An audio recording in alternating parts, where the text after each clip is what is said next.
કબજિયાત એક એવી વસ્તુ છે જે દરેક રોગોનું કારણ છે. બધા જ જાણતા હોય છે કે કબજિયાત એક એવી વસ્તુ છે જેનાથી હજારો રોગ ઉત્પન્ન થાય છે.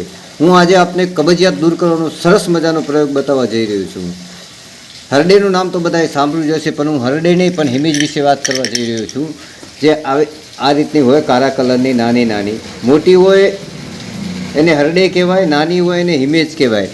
આ નાનું નાનું પણ નાગનું બચ્ચું, દોઢની મોટર અઢીનું કામ કરે એવું કામ આપે ભાઈ.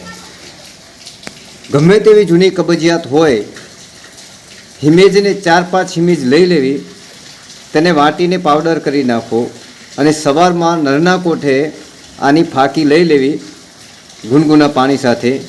નવશેકું પાણી ગરમ હોય એના સાથે ફાંકી લઈ લેવી. દર અડધી કલાકે થોડું થોડું પાણી પીતું રહેવું નવશેકું.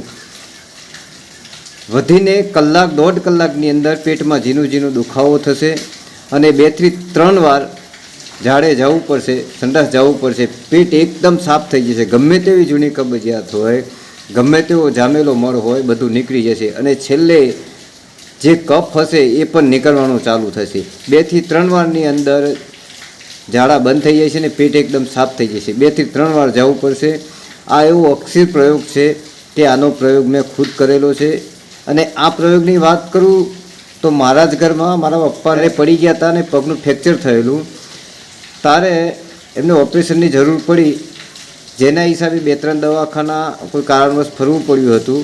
તેથી એમને કબજિયાત થઈ ગઈ. એલોપેથીની દરેક દવાઓ જે પણ છે બધાનો પ્રયોગ કર્યો, કોઈ ફેર ના પડ્યો. છેલ્લે અમે દવાખાનામાંથી રજા લઈને આવ્યા પછી મેં આ પ્રયોગ એમને કરાયો અને એમને રાહત થઈ. બિલકુલ કબજિયાત મટી ગઈ.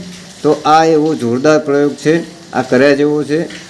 અને આ પ્રયોગમાં ગભરાવા જેવું બીજું કાંઈ છે નહીં, કારણ કે આયુર્વેદની ઘણી બધી દવાઓ છે જે બિલકુલ આડઅસર કરતી નથી.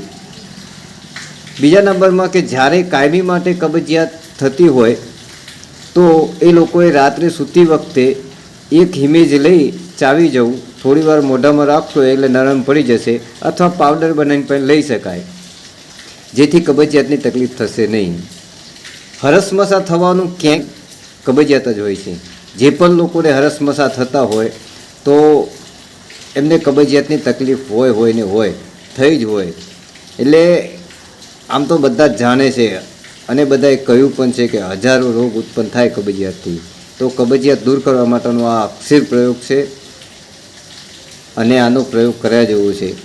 આ કોઈ બી ઉંમરના વ્યક્તિ કરી શકે ગભરાયા વગર. બાળકો હોય તો પ્રમાણ ઓછું રાખવું, પુખ્ત વયના હોય તો 4 થી 5 હિમેજ લઈ અને તેનો પાવડર કરવો. નાનું બાળક હોય તો 1 થી 2.